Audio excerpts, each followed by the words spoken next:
O'Reilly is firing back after a report in the left-leaning magazine Mother Jones. That magazine claimed that O'Reilly exaggerated his reporting experience at CBS while covering the 1982 Falklands War in Argentina. In particular, that O'Reilly was in a war zone when he was actually hundreds of miles away. In an interview with Howard Kurtz, O'Reilly said about the author of the report, quote, "David Corn is a liar, a smear merchant, and will do anything he can to injure me and the network. Everybody knows that. Everything I've reported about my journalistic career is true." So let's talk about this. I'm joined by CNN senior media correspondent and host of Reliable Sources, Brian Stelter, and director of Syracuse University's Media Studies Center, Robert Thompson. Welcome to you both. Thanks. Thanks.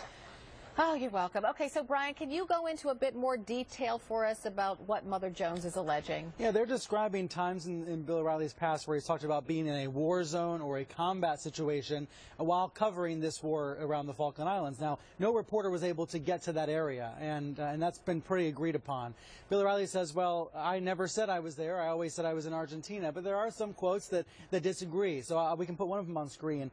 He talks about, he says here, having survived a combat situation in Argentina during the Falklands War, I know that life and death decisions are made in a flash. So he would cite something like this. Oh, wait, a combat situation in Argentina. What would that be? So he said in Argentina, he said he wasn't on the islands, but well, he says combat situation. It was apparently a protest, apparently a violent protest in the capital of Argentina at the time.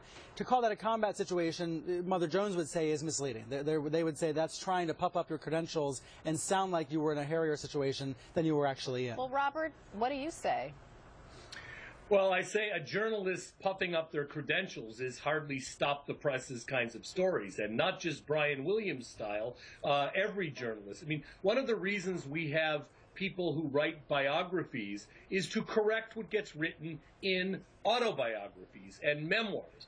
So the question is what Bill O'Reilly has done here blatant lying and blatant tall tale telling, and I think we've got to wait to see what exactly his report said and what exactly he's claiming. Combat situation, I suppose, is kind of a vague kind of thing. I would predict, though, I don't think Brian Williams is ever coming back to NBC News, and I don't think O'Reilly is ever leaving the O'Reilly.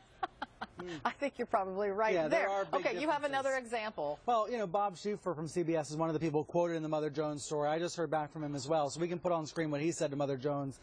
He said, nobody from CBS got to the Falklands. I came close. We've been trying to get somebody down there. It was impossible. And I just heard back from Schieffer. He says he has nothing more to add. He doesn't know what Bill O'Reilly's been saying over the years. But the point being, you know, there's a couple of these quotes from O'Reilly from the past where he says, I was there, I was at the Falklands. Then he'll say I was in Argentina. It makes you wonder if he was trying to exaggerate his credential in order to be able to say, I've been there, I've done that. And we should say, he has been in some risky situations. He was a correspondent in many parts of the world before he became a host on the O'Reilly Factor. I think the underlying point here, though, is there are war correspondents who are risking their lives literally every day. And those are the people that don't overstate what they experience. They actually understate. They actually underplay what happens to them. Robertson, and yeah. Yes, you're absolutely right. Yeah, but I agree with Robert. This is not something that's going to be a career-ending offense for Bill O'Reilly. He is in a different category than Brian Williams, and he's treated differently by Fox. Okay, so Robert, do you agree with that? Is he in a different category than Brian Williams? Yes. Or is it just it's just a left-wing hack job on a right-wing network? Well, I wouldn't simplify it that way, but I do think that the act that Bill O'Reilly does on Fox is different than the act Brian Williams was doing on NBC. And let's face it, they were all acts. So was Murrow, so was Cronkite, and all the rest of them. But they were different.